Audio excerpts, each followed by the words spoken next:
A racist police officer assumes that a black man in the park is a criminal and arrests him for no reason. Afterwards, the officer realizes that he has just arrested an FBI agent. Marcus Davis sat on a weathered bench in Riverside Park, the late afternoon sun casting a warm glow over the lush greenery.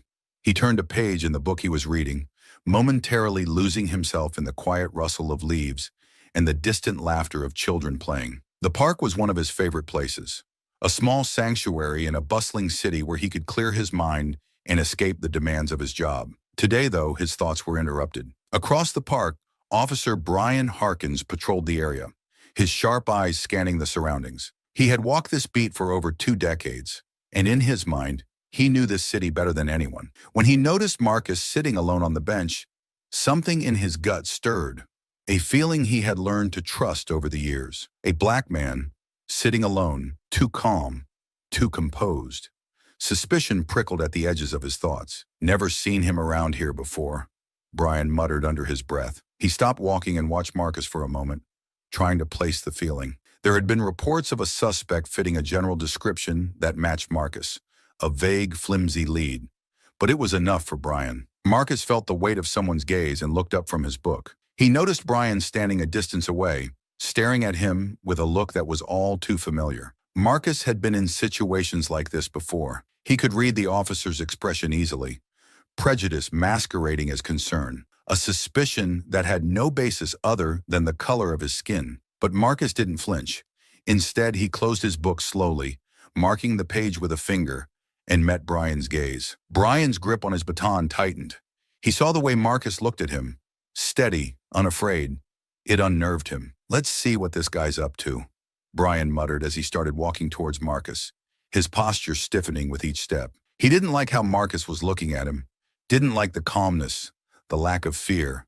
It was unsettling. Marcus watched Brian approach, keeping his expression neutral. He knew what was coming and had seen it many times before. The situation was already loaded, and he knew that how he responded in the next few moments could determine how it played out. He wasn't in the mood for this today, but he also wasn't going to give the officer any reason to escalate the situation. "Afternoon," Brian said as he reached the bench. His tone was polite, but there was an edge to it. Marcus could hear the underlying suspicion. "Afternoon," Marcus replied, his voice calm and even. He kept his hands visible, resting them on the closed book in his lap. "What brings you out here today?" Brian asked, his eyes scanning Marcus's face, then flicking to the book. He was fishing for something, anything, to justify the feeling gnawing at him. "Just enjoying the park," Marcus said. "It's a nice day." Brian nodded slowly, though he wasn't really listening. He was more interested in what Marcus wasn't saying, in what he could dig out from beneath the surface. "You from around here?" Marcus smiled slightly, though it didn't reach his eyes. "I've been around." The non-answer didn't sit well with Brian. He shifted his weight, his stance becoming more confrontational. "Mind if I see some ID?" Marcus's smile faded. This was the point where things could go sideways. He knew his rights, knew he wasn't obligated to show ID just for sitting in a public park, but he also knew that refusing could escalate the situation quickly. Still, he wasn't going to let this officer intimidate him. "Am I under arrest?" Marcus asked, his tone measured. He met Brian's gaze without flinching. Brian bristled at the question. There was that calmness again, that refusal to be intimidated. It made him uneasy, made him feel like he was losing control of the situation. "You will be if you don't cooperate," Brian shot back, his hand moving to rest on his holster. Marcus took a slow breath, keeping his expression neutral. He didn't like where this was heading, but he wasn't going to back down. "I'm just sitting in a park," he said, his voice steady. "Is there a law against that?" Brian's patience was wearing thin. "You fit the description of someone we're looking for," he said, though even he knew how weak the excuse sounded. He stepped closer, looming over Marcus. Marcus didn't move. He held Brian's gaze, refusing to give him the reaction he was looking for. "And what description is that?" Marcus asked quietly. Brian's jaw tightened. He didn't have a good answer, and he knew it. But admitting that would mean losing face, losing control. He wasn't about to let that happen. "Don't get smart with me," he snapped. "Show me some ID now." For a moment, the two men locked eyes, the tension thickening between them. Marcus knew he could push back and could assert his rights, but he also knew that doing so could make this situation even more dangerous. He decided to comply for now. Without a word, he reached into his pocket, slowly, deliberately, and pulled out his wallet. Brian watched every movement closely, his body coiled like a spring. When Marcus handed over his ID, Brian snatched it out of his hand and glanced at it. The name didn't mean anything to him, but that didn't matter. He'd already made up his mind. "Stand up," Brian ordered, stepping back to give Marcus room. Marcus sighed inwardly, but did as he was told, rising slowly from the bench. He kept his hands visible, not wanting to give Brian any reason to claim he felt threatened. "Turn around," Brian said, pulling out a pair of handcuffs. Marcus felt a surge of frustration, but pushed it down. He turned around, letting Brian cuff him without resistance. He could hear people nearby, could feel their eyes on him, but he stayed calm, knowing that the worst thing he could do now was give in to anger. As Brian tightened the cuffs around Marcus's wrists, he couldn't shake the feeling that something was off, that he was making a mistake. But his pride wouldn't let him stop now. He grabbed Marcus's arm and started leading him towards the patrol car parked nearby. Marcus didn't say a word as they walked, his mind already shifting to what would come next. He wasn't worried about himself. He knew who he was, knew that this officer would find out soon enough, but he couldn't help but feel a deep weariness, a tiredness that went beyond this one encounter. It was the exhaustion of knowing that, despite all his accomplishments, all his efforts, he was still seen as just another black man in the eyes of too many people like Officer Brian Harkins. As they reached the patrol car, Brian opened the back door and guided Marcus inside, the tension still hanging in the air. Marcus settled into the seat, the cold metal of the handcuffs biting into his wrists. He looked out the window as the car pulled away from the park, watching the trees blur past, wondering how this day, like so many others, had gone so wrong. The patrol car's engine hummed as Officer Brian Harkins drove Marcus Davis toward the precinct. Brian's grip on the steering wheel was tight, his knuckles white as he processed what had just happened. He didn't like the way Marcus had looked at him back there in the park, calm, unafraid, like he knew something Brian didn't. It gnawed at him, made him question his instincts, but his pride wouldn't let him admit that. Marcus sat quietly in the back seat, his hands cuffed behind him. The city streets blurred by, but his mind wasn't on the passing scenery.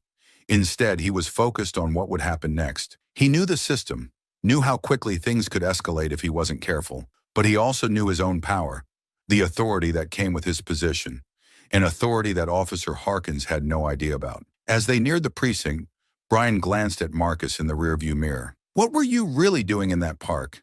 he asked, his voice edged with suspicion. Marcus met Brian's eyes in the mirror, his expression unreadable. "I told you," he replied calmly. "I was just reading," Brian scoffed. "A guy like you, just sitting around reading? You expect me to believe that?" Marcus raised an eyebrow. "A guy like me?" he repeated, his tone measured. Brian hesitated for a moment, realizing the slip in his words. But instead of backing down, he doubled down. "You don't look like someone who spends his afternoons reading in the park," he said, trying to justify his actions. Marcus didn't respond immediately. He let the silence stretch, the tension in the car thickening. When he finally spoke, his voice was cool, controlled. "And what does someone like me look like, officer?" Brian didn't answer. He couldn't. He knew what he was implying, knew how it sounded, but he wasn't about to admit that to Marcus or to himself. Instead, he focused on driving, his frustration mounting as Marcus's calm demeanor continued to unsettle him. The car pulled into the precinct's parking lot, and Brian parked near the entrance. He got out first, then opened the back door and helped Marcus out, the cuffs still digging into Marcus's wrists. As they walked toward the building, Brian's thoughts raced. He needed to figure out what to do next. This wasn't how arrests were supposed to go. The suspect was supposed to be scared, compliant, not composed, and challenging him with every word. Inside the precinct, the usual buzz of activity filled the air. Officers filing reports, phones ringing, the hum of conversation. Brian led Marcus through the main hall, ignoring the curious glances from other officers. He didn't want to explain himself just yet, not until he was sure of his next move. They reached the booking area, and Brian signaled for Marcus to stand by the processing desk. The officer behind the desk, a young man named Officer Jenkins, looked up, surprised to see Brian bringing someone in. "What's this about?" Jenkins asked, his eyes flicking to Marcus, then back to Brian. "Caught him acting suspicious in the park," Brian replied, his tone clipped. He handed over Marcus's ID, still unwilling to admit that he didn't have a solid reason for the arrest. Jenkins glanced at the ID, then back at Marcus. There was a flicker of recognition in his eyes, but he quickly masked it, nodding as he began typing into the computer. Marcus noticed the brief hesitation, filing it away in his mind. The recognition was subtle, but it was there. Someone in this precinct knew who he was. Captain Bennett's in her office, Jenkins said as he handed the ID back to Brian. You'll need to take him to her. Brian stiffened slightly. Captain Laura Bennett was known for being tough but fair, a stickler for procedure. He hadn't planned on involving her so soon, but he didn't have a choice. All right, Brian said, his voice tight. He turned to Marcus, his grip firm on Marcus's arm. Let's go. Marcus walked beside Brian, his expression still unreadable. As they approached Captain Bennett's office, he could sense the tension in Brian, the uncertainty that the officer was trying so hard to hide. It was the first crack in the armor, and Marcus noted it with quiet satisfaction. Brian knocked on the door, then opened it when he heard Captain Bennett's voice from inside. The office was neat, organized, with a large desk in the center and shelves lined with books and files. Captain Bennett, a woman in her early 40s with sharp eyes and a no-nonsense demeanor, looked up from her paperwork as they entered. Officer Harkins, she said, her tone neutral. What's this about? Brian stepped forward, guiding Marcus into the room. Caught this guy in the park, Captain. He was acting suspicious. Wouldn't cooperate when I asked for ID. Captain Bennett's gaze shifted to Marcus, and for a split second, there was a flicker of recognition, just like Jenkins. But she quickly masked it, her expression turning professional. Is that so? She said, her voice even. Marcus met her eyes and saw the recognition there. He knew that Captain Bennett was aware of who he was, but she was playing it carefully, waiting to see how Brian would handle the situation. That's right, Brian continued, oblivious to the silent exchange between Marcus and Bennett. I brought him in for questioning. Captain Bennett nodded slowly, her eyes narrowing slightly. I see. And did you have probable cause to arrest him? Brian hesitated, feeling the ground beneath him start to shift. He wouldn't cooperate, Captain, he repeated, though it sounded weaker this time. Captain Bennett leaned back in her chair, studying Brian carefully. Officer Harkins, why don't you step outside for a moment? I'd like to speak with Mr. Davis alone. Brian blinked, taken aback by the request. But Captain, outside, Harkins, Bennett said firmly, leaving no room for argument. Reluctantly, Brian released Marcus and stepped out of the office, closing the door behind him. As soon as he was gone, Captain Bennett's demeanor shifted slightly, becoming less formal. Mr. Davis, she said, her voice calm, I apologize for this misunderstanding. Marcus allowed himself a small smile. No need to apologize, Captain. You're just doing your job. Bennett sighed, glancing at the closed door. I'm aware of who you are, but I'd appreciate it if we kept that under wraps for now. I need to handle this situation carefully. Marcus nodded.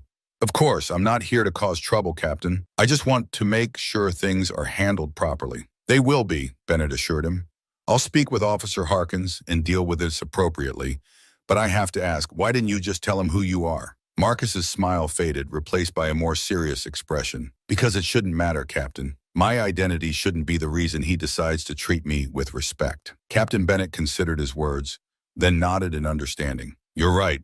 It shouldn't matter. But unfortunately, it does to some people. The room fell silent for a moment, the weight of the situation hanging in the air. Finally, Captain Bennett stood up. I'll call Officer Harkins back in. We'll resolve this. Marcus nodded again, watching as Captain Bennett moved to the door. The confrontation wasn't over, but he knew he had the upper hand now. The truth would come out soon enough, and Officer Harkins would have to face the consequences of his actions. As Captain Bennett opened the door, Brian stepped back inside, his expression wary. He could sense that something had shifted, but he didn't know what. He glanced at Marcus, who stood calmly, waiting. Mr. Davis here is not the man you are looking for. You'll release him immediately. Brian blinked, the words taking a moment to sink in. What? But Captain, he... Immediately, officer, Bennett repeated, her voice leaving no room for argument. Brian hesitated, then finally reached for the keys to unlock Marcus's handcuffs. His hand shook slightly as he did so, the realization of his mistake beginning to dawn on him. As the cuffs clicked open, Marcus rubbed his wrists, giving Brian a measured look. Thank you, officer, he said, his tone calm but carrying an undertone of finality. Brian swallowed hard, unsure of what to say. You're free to go, he muttered, stepping back. Marcus nodded and turned to Captain Bennett. I'll be in touch, Captain, he said quietly. There's still a lot to discuss. Captain Bennett nodded in return, understanding the weight behind his words. I look forward to it, Mr. Davis. With that, Marcus walked out of the office, leaving Brian standing there, a sinking feeling in his gut. The confrontation was over, but the consequences were only beginning. Brian Harkins sat at his desk in the precinct, the tension in his body refusing to dissipate. He had barely been able to concentrate since Captain Bennett had released Marcus Davis. The unease gnawed at him, deepened by the fact that he still didn't understand what had just happened. He knew he had made a mistake, but the full extent of it was still out of reach. The silence of the precinct around him was both comforting and unnerving, a space for his thoughts to spiral. Suddenly, the sound of footsteps approaching his desk snapped him out of his reverie. He looked up to see Captain Bennett walking toward him, her expression serious. Brian's stomach tightened. He knew this wasn't going to be a casual conversation. "Officer Harkins, my office. Now," Captain Bennett said, her tone leaving no room for argument. Brian stood up immediately, trying to suppress the nervousness that was beginning to creep into his demeanor. He followed her to the office, each step feeling heavier than the last. Once inside, Captain Bennett closed the door behind him and gestured for him to sit. Brian hesitated for a moment before sitting down. He could feel the tension in the room, the unspoken weight of what was coming. Captain Bennett moved behind her desk, took a deep breath, and then sat down across from him, her sharp eyes fixed on his. "Officer Harkins," she began, her tone measured but stern. "Do you have any idea who Marcus Davis is?" Brian shook his head, his confusion deepening. "No, Captain. Just some guy in the park." Captain Bennett leaned forward, her gaze never leaving Brian's. "Marcus Davis isn't just some guy in the park. He's a special agent, one of their top agents, in fact." The words hit Brian like a physical blow. His eyes widened in shock, the implications of what he had done crashing down on him. "An FBI agent?" he repeated, his voice barely above a whisper. "That's right," Bennett said, her voice firm. "And more than that, he's highly respected within the Bureau. His arrest is going to have serious consequences. Not just for you, but for this entire precinct." Brian's mind raced, trying to piece together what this meant. He had profiled and arrested an innocent man, a federal agent no less, based on nothing more than his own biased assumptions. The enormity of his mistake began to settle in, bringing with it a cold, creeping dread. "I didn't know, Captain," Brian said, his voice shaky. "I didn't know who he was." "That's the problem, Harkins," Bennett replied, her tone still firm. "It shouldn't have mattered who he was. Your actions were based on assumptions and prejudices, not on any real evidence. You can't arrest someone just because they don't look like they belong in a park." Brian wanted to argue, to defend himself, but the words wouldn't come. Deep down, he knew Captain Bennett was right. He had let his biases guide his actions, and now he was facing the consequences. "What happens now?" Brian asked, his voice low, almost resigned. Captain Bennett sighed, leaning back in her chair. "For now, you're being placed on temporary leave while we investigate this incident. I've already spoken with the higher-ups, and they're not happy, to say the least. There will be an official review, and depending on the outcome, you could face disciplinary action, up to and including termination." Brian's heart sank. Termination. The word hung in the air like a death sentence. He had been a cop for over 2 decades, and the thought of losing his job, his career, was almost too much to bear. But as much as he wanted to deny it, he knew he had no one to blame but himself. I understand, Captain," Brian finally said, his voice barely above a whisper. Bennett studied him for a moment, her expression softening slightly. "I know this isn't easy to hear, Harkins, but you need to understand that your actions have consequences, not just for you, but for the people you serve. We can't afford to have officers who let their biases dictate their decisions." Brian nodded, though his mind was still reeling. The reality of his situation was starting to sink in, and with it came a flood of regret. He had always prided himself on being a good cop, someone who upheld the law and protected the community. But now all of that was in jeopardy because of one careless, prejudiced decision. Captain Bennett stood up, signaling that the conversation was over. "You're dismissed, Officer Harkins. I'll notify you when the review is scheduled." Brian stood up as well, feeling the weight of the world on his shoulders. "Thank you, Captain," he mumbled, before turning and walking out of the office. As he left the precinct, the familiar sights and sounds that had once brought him comfort now felt distant, almost alien. He walked to his car in a daze, the reality of his situation pressing down on him like a heavy fog. He had been a cop for so long that he didn't know who he was without the badge. The thought of losing it, of being branded as a failure, terrified him. But beneath the fear, there was something else, an unfamiliar sense of doubt. For the first time, Brian was forced to confront the fact that maybe, just maybe, he wasn't the upstanding officer he had always believed himself to be. That maybe he had let his biases and prejudices guide his actions more than he was willing to admit. As he drove home, the city streets passing by in a blur, Brian couldn't shake the image of Marcus Davis's calm, unflinching gaze. It was a look that had unsettled him from the start, and now he understood why. Marcus had seen right through him, had known exactly what was happening, even before Brian himself did. When Brian finally arrived home, he sat in his car for a long moment, staring at the steering wheel. The day's events played over and over in his mind, each repetition making the weight of his actions heavier. He didn't know what the future held, but he knew that his life had just changed irrevocably. With a heavy sigh, Brian got out of the car and walked into his house, the silence of the empty rooms pressing in on him. He sank into a chair, his thoughts a tangled mess of fear, regret, and uncertainty. For the first time in a long while, he didn't know what to do next. Brian Harkins stood in the corridor outside the conference room, his heart pounding in his chest. The precinct was quieter than usual, the atmosphere heavy with the anticipation of what was about to unfold. The official review was about to begin, and Brian knew that every word he said in the next hour would determine the future of his career. He glanced at his reflection in the window across from him. The man staring back looked older, more worn than he had just days ago.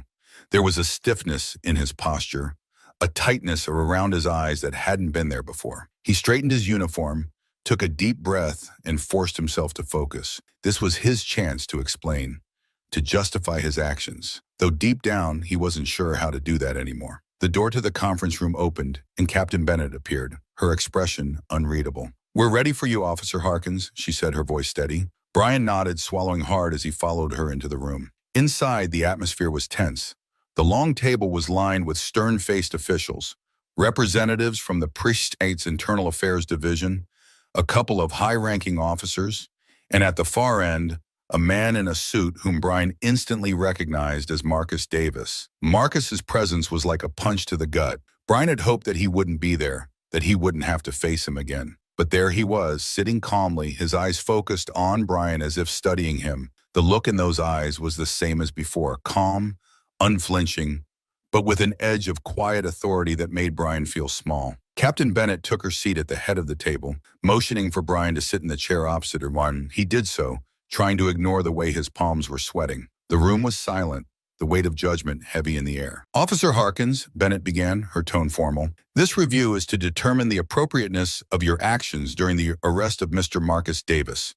We will go over the events leading up to the arrest, your conduct during the arrest, and the consequences that have followed. Do you understand the gravity of this situation?" "Yes, Captain," Brian replied, his voice low but steady. He glanced briefly at Marcus, who was watching him intently, before returning his focus to Bennett. "Good," Bennett said, nodding. "Let's start with the incident report. According to your statement, you arrested Mr. Davis because you believed he was a suspect in a recent series of robberies. Is that correct?" Brian nodded. "Yes, Captain. I saw him in the park, and he matched the description we had. Tall, black male, early 40s. He was acting suspiciously, so I approached him." "And what exactly was suspicious about his behavior?" Bennett asked, her tone neutral but probing. Brian hesitated, knowing that his answer here was crucial. "He was alone, just sitting there, and when I asked for his ID, he was evasive." "Evasive how?" Bennett pressed. "He didn't want to show me his ID right away," Brian explained, though even as he said the words, they sounded weak to his own ears. "He seemed like he was hiding something." Marcus's voice cut through the air, calm but firm. "I was reading a book, Officer Harkins. Not exactly the behavior of a criminal on the run." Brian flinched slightly at Marcus's words but kept his focus on Bennett. "I was just doing my job, Captain. I was trying to protect the community." "And did you find anything on Mr. Davis that would indicate he was involved in any criminal activity?" Bennett asked, her eyes narrowing slightly. Brian shook his head. "No, Captain. He was clean." There was a pause, a heavy silence that filled the room as everyone processed what had been said. Then one of the internal affairs officers spoke up, his voice stern. "Officer Harkins, did it ever occur to you that Mr. Davis might have been telling the truth? That he wasn't the suspect you were looking for?" Brian hesitated again, his mind racing for the right words. I was following protocol. We're trained to be cautious, to assume that someone might be dangerous until proven otherwise. But did you consider that your assumptions might have been influenced by factors other than protocol?" the officer asked pointedly. Brian's throat tightened. He knew what they were getting at, and he knew there was no good answer. "I didn't mean to profile him," he said, his voice faltering slightly. "I was just doing my job." Marcus leaned forward slightly, his gaze still fixed on Brian. "Your job is to protect and serve, Officer Harkins, not to judge people based on their appearance." Brian met Marcus's eyes, and for a moment he felt a surge of defensiveness, but it was quickly followed by a wave of guilt. He had been in law enforcement long enough to know when he was wrong, And this was one of those times. Captain Bennett cleared her throat, drawing the room's attention back to her. Officer Harkins, this review isn't just about what happened that day. It's about the mindset that led to your actions. We need to ensure that every officer in this precinct is upholding the values of fairness and justice. This isn't just about you, it's about the integrity of the entire police force. Brian felt a sinking feeling in his gut. He knew that this wasn't just about whether or not he had made a mistake, it was about whether he was fit to continue wearing the badge. The realization hit him hard, and for a moment he struggled to find his voice. "I understand, Captain," he finally said, his voice barely above a whisper. "I didn't mean to. I didn't want to." He stopped, the words choking in his throat. Captain Bennett softened slightly, though her tone remained firm. "We all make mistakes, Harkins, but it's how we deal with those mistakes that define us. You need to think very carefully about the kind of officer you want to be." There was another long pause, the weight of the situation pressing down on everyone in the room. Then Marcus spoke again, his voice calm but carrying a weight of authority. "Captain Bennett, may I say something?" Bennett nodded.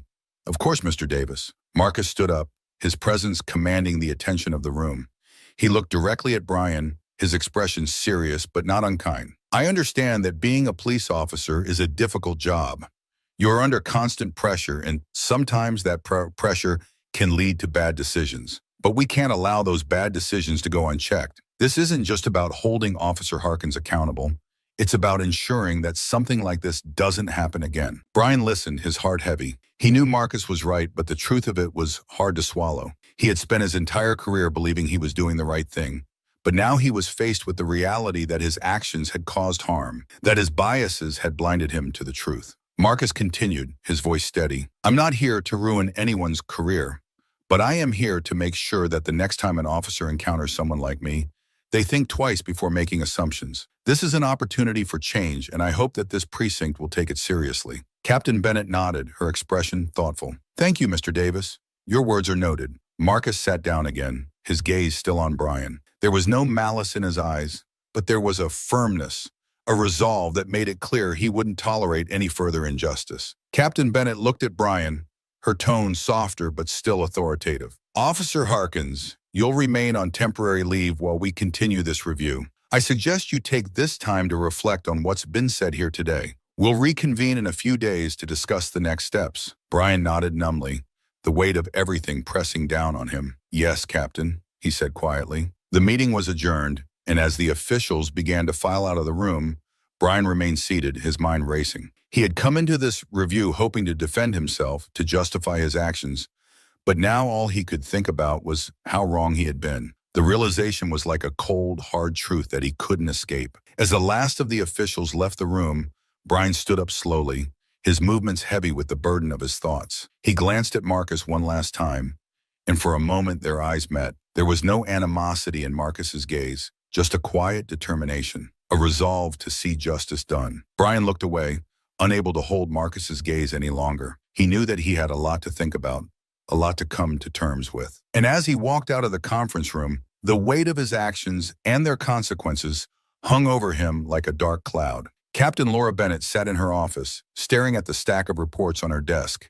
Each piece of paper represented a fragment of the truth she was trying to piece together. The internal investigation into Brian Harkins's conduct was underway, and it was her responsibility to ensure that every detail was thoroughly examined. She rubbed her temples, feeling the tension in her shoulders. The precinct had always prided itself on maintaining high standards, but this incident had shaken that foundation. Whatever the outcome, Bennett knew that the investigation would have far-reaching consequences, not just for Brian, but for the entire department. Taking a deep breath, she reached for the first report, the initial witness statements from the park. She had already read them multiple times, but each reread added weight to the growing evidence against Brian. The witnesses, all park-goers present during the arrest, described the event with stark clarity. Their accounts were consistent. Brian had approached Marcus Davis with an assumption that he was a criminal, without hesitation and without attempting to de-escalate. Bennett turned to the next report, the body cam footage. She had watched it several times, each viewing more uncomfortable than the last. The footage was clear and unambiguous. Brian's voice, his tone, and his body language reflected the assumptions he had made from the moment he saw Marcus. The aggression in his approach, the way he had disregarded Marcus's attempts to explain, the force he used during the arrest. It was all there, laid bare for anyone to see. A knock at the door pulled Bennett from her thoughts. She looked up to see Detective Harper, her second in command for the investigation, standing in the doorway. "I've got the last of the witness interviews," Harper said, holding up a file, "and I've scheduled Marcus Davis for later this afternoon." "Thanks, Harper," Bennett replied, taking the file. "How's it looking?" Harper sighed, running a hand through his graying hair.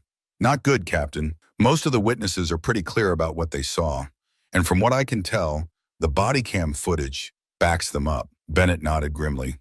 "I was afraid of that." "Are we bringing Brian in for another round of questions?" Harper asked. "Yeah," Bennett said, leaning back in her chair. "Let's see if he's ready to talk more openly about what happened." Harper nodded and left the office, leaving Bennett alone with the file. She flipped it open and began reading the new witness statements.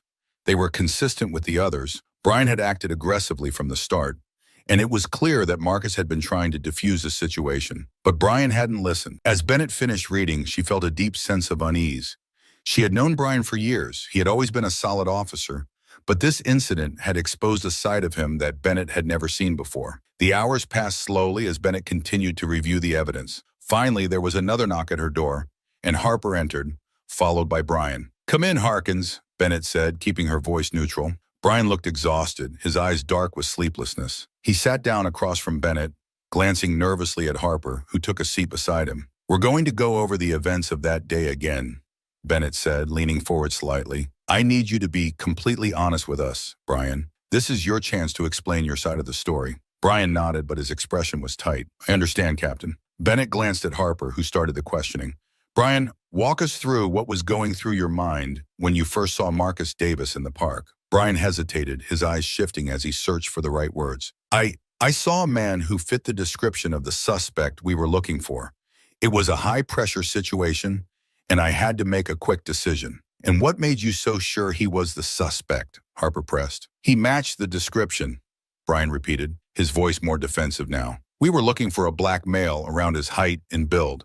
He was acting suspiciously, like he was trying to hide something." Bennett could hear the strain in Brian's voice, the way he was grasping at justifications. "Brian, the witness statements and the body cam footage tell a different story. They show that Marcus Davis was cooperative, that he tried to explain who he was, but you didn't listen." Brian shifted uncomfortably in his seat. "He was trying to throw me off, to buy time. I was just following my training, Captain." "Your training," Bennett repeated, her tone sharp. "Brian, your training doesn't excuse racial profiling. It doesn't excuse the fact that you escalated a situation that didn't need to be escalated." Brian opened his mouth to respond, but Bennett held up a hand to stop him. "Look, Brian, I'm not here to argue with you. I'm here to find out the truth. The evidence we've gathered so far isn't in your favor. It shows that you made assumptions based on race and that those assumptions led to an unjust arrest." There was a long silence as Brian processed Bennett's words. Finally, he spoke, his voice low. "I didn't mean for any of this to happen. I was just trying to do my job." Bennett sighed. "I know, Brian, but intent doesn't change the impact of your actions. This isn't just about you. It's about what your actions represent and how they affect the people we're supposed to protect." Before Brian could respond, there was another knock at the door. Harper stood and opened it, revealing Marcus Davis, who stepped into the room with a calm, composed demeanor. "Mr. Davis, thank you for coming in," Bennett said, standing to shake Marcus's hand. Marcus nodded, his expression neutral. "Of course, Captain." Bennett motioned for Marcus to take a seat, then turned back to Brian. "Brian, we're going to hear from Mr. Davis now. I want you to listen carefully." Brian nodded, though he couldn't meet Marcus's eyes. Bennett gestured for Harper to begin. "Mr. Davis, can you describe your encounter with Officer Harkins from your perspective?" Marcus's voice was steady. "I was at the park, enjoying my day off, when Officer Harkins approached me. He was aggressive from the start, demanding to see my ID and questioning me like I was already guilty of something. I tried to explain that I was an FBI agent, that there must have been some mistake, but he didn't listen. He cuffed me, pushed me to the ground, and treated me like a criminal." Brian flinched at Marcus's words, but he remained silent, his gaze fixed on the table in front of him. Harper continued, "Did you feel that Officer Harkins's actions were influenced by your race?" Marcus didn't hesitate. "Absolutely. I could see it in his eyes, the way he looked at me, the assumptions he made before I even had a chance to speak. I've dealt with this kind of thing before, but it's different when it comes from someone who's supposed to protect and serve." Bennett could see the impact of Marcus's words on Brian, the way his shoulders slumped slightly, the way he seemed to shrink into himself. But still, Brian said nothing. "Thank you, Mr. Davis," Bennett said. "I appreciate your honesty." Marcus nodded, then stood to leave. As he reached the door, he paused and turned back to Brian. "I don't hold any personal grudges, Officer Harkins, but I hope you can take this as an opportunity to learn, to understand the impact of your actions. It's not just about what you intended. It's about how those intentions play out in the real world." With that, Marcus left the room, leaving a heavy silence. Bennett looked at Brian, who was still staring at the table. "Brian, this investigation isn't just about finding out what happened. It's about making sure it doesn't happen again. We have to do better, for the people who serve and for ourselves." Brian nodded slowly, but there was no fight left in him. The weight of the evidence, the words of Marcus Davis, and the reality of his actions were all starting to sink in. But whether or not he was ready to fully confront that truth remained to be seen. "Take the rest of the day, Brian," Bennett said quietly. "We'll reconvene tomorrow." Brian stood, his movements stiff, and left the office without another word. As the door closed behind him, Bennett felt a heavy sense of responsibility settle on her shoulders. This investigation was just the beginning. There was still much work to be done, both within the department and beyond. But for now, all she could do was continue to piece together the truth and hope that it would lead to real change. Captain Laura Bennett sat in her office, the final report of the investigation lying closed on her desk. The conclusion was clear, and the decision had been made. But that didn't make the task ahead any easier. She glanced at the clock, knowing Marcus Davis would be arriving soon. The conversation they were about to have felt like a turning point, not just for Brian Harkins, but for the entire department. A soft knock at the door signaled Marcus's arrival. Bennett stood and smoothed the front of her uniform, preparing herself for the conversation. "Come in," she called. The door opened and Marcus entered, his expression calm and composed as usual. He gave Bennett a polite nod before taking a seat across from her. "Thank you for coming, Mr. Davis," Bennett began, sitting down as well. "Of course," Marcus replied, his tone steady. "I assume the investigation is complete?" "It is," Bennett confirmed, leaning forward slightly. "After reviewing all the evidence, the witness statements, the body cam footage, and the interviews, it's been decided that Officer Harkins will be terminated from his position." Marcus nodded slowly, taking in the information. "I appreciate the thoroughness of the investigation, Captain, but I have to ask, do you believe this decision will lead to real change within the department?" Bennett paused, choosing her words carefully. "I believe it's a step in the right direction. Brian Harkins' actions were unacceptable, and his termination sends a clear message that racial profiling and the abuse of power will not be tolerated. But I also know that firing one officer isn't enough to address the deeper issues at play." Marcus's gaze remained steady as he replied, "You're right. This is about more than one officer. It's about the culture within the department, the training officers receive, and the biases that can influence their decisions in the field. If we don't address those underlying factors, incidents like this will keep happening." Bennett nodded, appreciating Marcus's candor. "I agree. This incident has brought to light the need for systemic change, and I'm committed to making that happen. We're already working on revising our training programs to include more comprehensive education on racial bias and de-escalation techniques. We're also planning to implement more rigorous oversight and accountability measures." "That's a good start," Marcus said, a hint of approval in his voice. "But it's going to take more than just policy changes. It's about changing the mindset of the officers, helping them understand the impact their actions have on the communities they serve. That's not something that can be achieved overnight." "I know," Bennett admitted. "It's going to be a long and difficult process, but it's necessary if we want to rebuild trust and ensure that what happened to you doesn't happen to someone else." Marcus leaned back in his chair, his expression thoughtful. "I've been in law enforcement long enough to know that change doesn't come easy, especially when it involves confronting uncomfortable truths. But I'm willing to work with you, Captain, to help make those changes. This isn't just about me. It's about creating a safer, more just system for everyone." Bennett felt a surge of respect for Marcus. Despite everything he had been through, he was still willing to engage, to push for the reforms that were so desperately needed. "I appreciate that, Mr. Davis," Bennett said sincerely. "Your experience and insight will be invaluable as we move forward, and I want you to know that your voice will be heard." Marcus nodded. "Thank you, Captain. I'm not looking for any special treatment. I just want to make sure that this department becomes the best version of itself. That's what the community deserves, and that's what the officers deserve too." Bennett couldn't agree more. "You're right, and I promise you we're committed to making that happen." The room fell into a comfortable silence for a moment, both of them reflecting on the weight of the conversation. The decision to fire Brian Harkins was just the beginning. The real work lay ahead, in the reforms and the cultural shift that would be necessary to prevent future injustices. As Marcus stood to leave, Bennett rose as well, extending her hand. "Thank you again, Mr. Davis.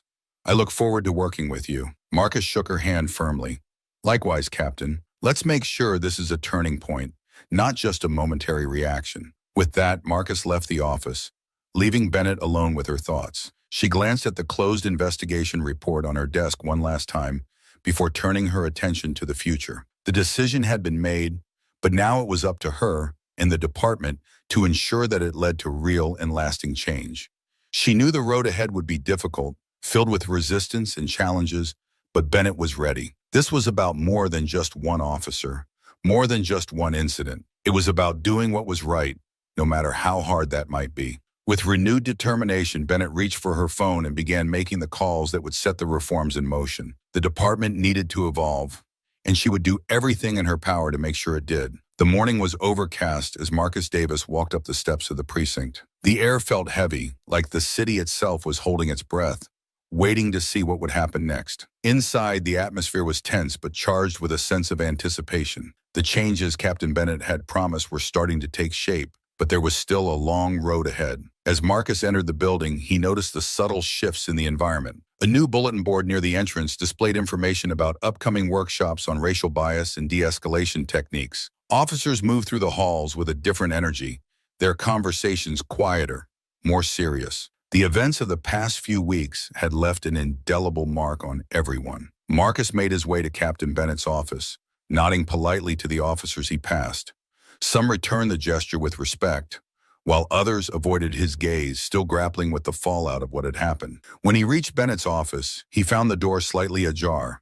He knocked softly before pushing it open. "Come in," Bennett called, looking up from her desk. Marcus stepped inside, closing the door behind him. Bennett rose from her chair and offered him a warm smile. "Good to see you again, Mr. Davis." "Likewise, Captain," Marcus replied, taking a seat across from her. "I wanted to see how things were progressing." Bennett nodded, her expression serious but determined.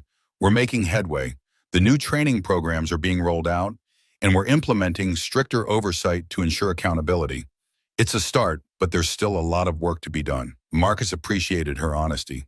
"Change takes time, but it's encouraging to see the steps you are taking. How's the department handling it?" "There's been some pushback," Bennett admitted. "Not everyone is on board, but most of the officers understand that these changes are necessary.